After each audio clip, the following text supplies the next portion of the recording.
Hi Andy, welcome to the movie review of the most awaited movie from Prabhas and Prashant Neel, Salar movie అయితే ఈరోజు release అవ్వడం జరిగింది. అయితే cinema ఎలా ఉంది ఏంటి ఈ విశేషాలను అయితే ఇప్పుడు తెలుసుకుందాం. నా ఛానల్ని చాలామంది అయితే చూస్తున్నారు, అయితే సబ్స్క్రైబ్ చేసుకోవట్లేదు. So please subscribe to my channel. అయితే సలార్ విషయంకి వస్తే సినిమా అయితే స్టార్ట్ అవడం ఒక హై అండ్ నోట్ తోటి అయితే సినిమా స్టార్ట్ అవడం జరుగుతుంది. ఫస్ట్ హాఫ్ అంతా కూడా మనకి ఎక్కడ స్టోరీకి సంబంధించినటువంటి పాయింట్స్ అయితే మనకి మెయిన్ పాయింట్స్ అయితే మనకి తెలీదు. ఒక డిఫరెంట్ టైప్ ఆఫ్ స్క్రీన్ ప్లేతో డిఫరెంట్ అంటే ఎక్కడ కూడా మనకి స్టోరీ ఏంటనేది మెయిన్ స్టోరీ ఏంటనేది దేని గురించి ఇది ఫైటింగ్ అనేది కూడా మనకి ఎక్కడ తెలియకుండా ఒక కన్ఫ్యూజన్ ఆఫ్ స్క్రీన్ ప్లే ఉంటుంది. డిఫరెంట్ అని చెప్తానికైతే లేదు, ఒక కన్ఫ్యూజ్ అయితే అవుతూ ఉంటాం. ఒక్కొక్క పాయింట్ వస్తూ ఉంటుంది, ఒకదానికొకటి రిలేటెడ్ ఏంటి దీనికి సంబంధం ఏంటి అనేది మనకైతే అర్థం కాదు ఫస్ట్ హాఫ్ అంతా కూడా. అందులో ఇంకో విషయం ఏంటంటే ప్రభాస్ కూడా డైలాగ్స్ పరంగా అయితే హార్డ్లీ ఒక 10 డైలాగ్స్ అయితే ఉంటాయి. అయితే ఎక్కువగా ప్రభాస్ మాట్లాడు ఓన్లీ ఒక లుక్స్ ఇవి మాత్రమే మనకి ఫస్ట్ హాఫ్ అంతా కనిపిస్తూ ఉంటుంది. స్లోగా సినిమాని హీరోయిన్ త్రూ మనకి సినిమాని అయితే కొంచెం ముందుకు తీసుకెళ్తూ ఉంటారు. ఎందుకు ఈ సీన్స్ ఇంత ఎలివేషన్స్ ఎందుకు ఇచ్చారు, చిన్న సీన్స్ కూడా పెద్ద ఎలివేషన్స్ ఇచ్చినట్టయితే మనకి కనిపిస్తూ ఉంటుంది. ఈ సీన్కి ఇంత ఎలివేషన్ అవసరమా, అబ్బా ఇదేంటి ఎలా తీశాడు అన్న ఫీల్ అయితే మనకి గ్యారంటీగా కలుగుతూ ఉంటుందండి. అయితే స్లోగా ఇంటర్వెల్ బ్యాంక్కి డ్రైవ్ చేసుకుంటూ వెళ్ళేసరికి ఇంటర్వెల్ బ్యాంక్ అయితే ఓకే సూపర్ అని అయితే చెప్తానికి ఏం లేదు. ప్రభాస్ ఒక బాడీకి కానీ తనకు కానీ తన యొక్క స్ట్రేచర్కి కానీ ఉన్న ఇంటర్వెల్ బ్యాంక్ అనే చెప్పాలి. ఇంటర్వెల్ బ్యాంక్ వరకు అయితే ఓకే. ఇకపోతే సెకండ్ హాఫ్లో ఈ ఫస్ట్ హాఫ్లో చూపించిన ఎలివేషన్స్ వీటికి సంబంధించి ఏంటి, వీళ్ళు ఎందుకు ఇలా భయపడుతున్నారు, ఈ యొక్క రియాక్షన్స్కి ఒక ఏంటి, దీని వెనక ఏముంది, బ్యాక్డ్రాప్లో ఏం జరిగిందనే విషయాన్ని అయితే మనకి సెకండ్ హాఫ్లో మెయిన్ స్టోరీకి అయితే తీసుకురావడం జరుగుతుంది.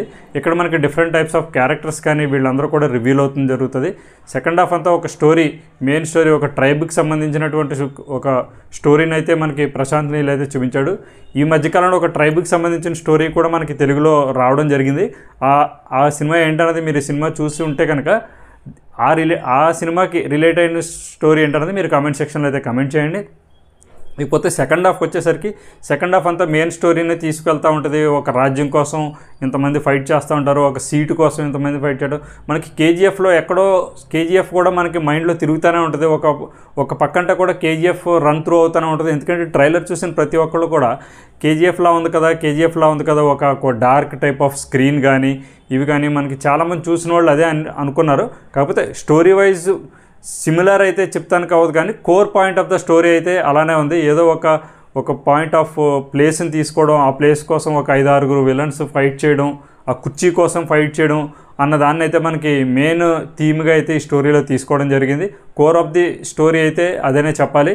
ఇకపోతే ఎలివేషన్స్ కూడా వరీ ఓవర్గా ఉండవు, కానీ అక్కడక్కడ 3-4 ఎలివేషన్స్ అయితే సెకండ్ హాఫ్లో వస్తాయి.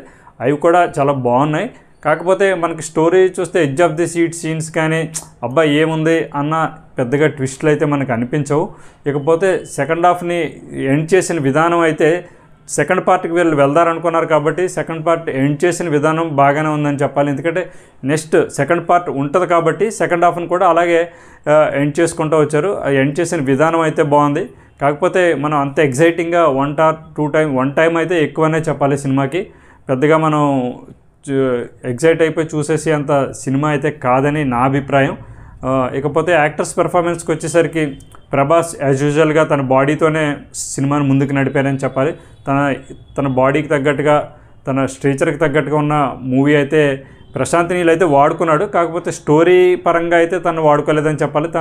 తన యొక్క ఇదిని వాడుకోగలిగాడు. ఇకపోతే శృతి హాసన్కి పెద్దగా రోల్ అయితే ఏం లేదు. తన యొక్క బ్యాక్డ్రాప్ స్టోరీని చెప్పడానికి, స్టోరీని ముందుకు తీసుకెళ్తానికి, డ్రైవ్ చేయడానికి కావాల్సిన ఒక ఐటెం కిందనైతేనే హీరోయిన్ని వాడడం జరిగింది. మనకి ఎక్కడ సాంగ్స్ కానీ డ్యూయట్స్ కానీ ఇందులో అయితే కనిపించవు. ఇకపోతే ఈశ్వరీరావు గత సినిమాలతో పోలిస్తే ఈశ్వరీరావుకి కొంచెం డిఫరెంట్ రోల్ అనే చెప్పాలి, ఎప్పుడు చేయనటువంటి రోల్ కింద చెప్పాలి. కాకపోతే ఆమెను అంత ఎలివేటెడ్గా చూపించడం మనకి కొంచెం ఈమెట్రా బాబు ఇన్నిసార్లు వస్తుంది అన్న ఫీల్ అయితే గ్యారంటీగా కలుగుతూ ఉంటుంది. స్టోరీ మధ్యలో ఈమె ఒక సీన్ హైలైట్ అవుతూ ఉండగా, ఎలివేట్ అవుతుండగా ఈవిడ క్యారెక్టర్ రావడం, దాన్ని ఆపడం, అబ్బా ఈవిడంటే ఈ మధ్యలో వచ్చేలా చేస్తుందన్న ఫీల్ అయితే మనకు కనిపిస్తుంది. కాకపోతే అదంతా part and parcel of the story కాబట్టి దాన్ని మనం యాక్సెప్ట్ చేయకైతే తప్పదు.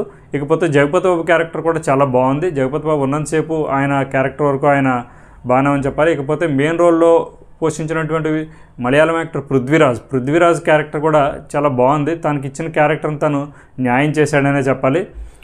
ఇకపోతే బ్యాక్గ్రౌండ్ మ్యూజిక్ వచ్చేసరికి సినిమాకి సంబంధించి ప్రశాంత్ నీల్ మన కేజీఎఫ్ ఇటువంటి సినిమాల్లో ఎటువంటి మ్యూజిక్ని అయితే మనం ఇచ్చేసామో ఫీల్ చేసామో అదే కైండ్ ఆఫ్ మ్యూజిక్ కూడా ఇందులో కూడా ఉంది. కాకపోతే ఓవరాల్గా సినిమా గురించి చెప్పాలి అని అంటే మనకి ఎక్కడో ఒక చోట కేజీఎఫ్కి సంబంధించిన ఒక డైరెక్టర్ తనే తీసినా కూడా మనకు ఆ టైప్ ఆఫ్ ఫీల్ కలుగుతుంది. Main core of the movie అదే ఒక ప్లేస్ కోసం ఒక 10 మంది ఫైట్ చేయడం, వాళ్ళందరినీ చంపి విలన్గా ఉండే అతను హీరో ఎవరైతే ఉన్నాడో తను డామినేట్ చేయాలనుకోవడం, ఇటువంటి కైండ్ ఆఫ్ స్టోరీనే కంటిన్యూగా రన్ అవుతూ ఉంటుంది. కాకపోతే యాజ్ పర్ ద ఎక్స్పెక్టేషన్స్ కేజీఎఫ్ని అయితే మించి అయితే సినిమా లేదని చెప్పాలి. అలా అని చెప్పి కేజీఎఫ్తో సరిసమానంగా కూడా ఈ సినిమా లేదు. సినిమా వరకు ఓకే, వన్ టైం వాచబుల్. అయితే సెకండ్ పార్ట్ వీళ్ళు తీస్తారా లేదా అనేది ఈ సినిమా యొక్క టాక్ను బట్టి ఉంటుందని నా అభిప్రాయం. సో ఇది ఫ్రెండ్స్ సలార్ మూవీ రివ్యూ. నా అభిప్రాయం అయితే ఇది. మీరు ఆల్రెడీ సినిమా చూస్తుంటే మీరు ఎలా ఫీల్ అయ్యారో కామెంట్ సెక్షన్లో కామెంట్ చేయండి. అలాగే నా రివ్యూ మీకు నచ్చినట్లయితే లైక్ చేయండి. నా ఛానల్ని తప్పకుండా సబ్స్క్రైబ్ చేసుకోండి. బాయ్.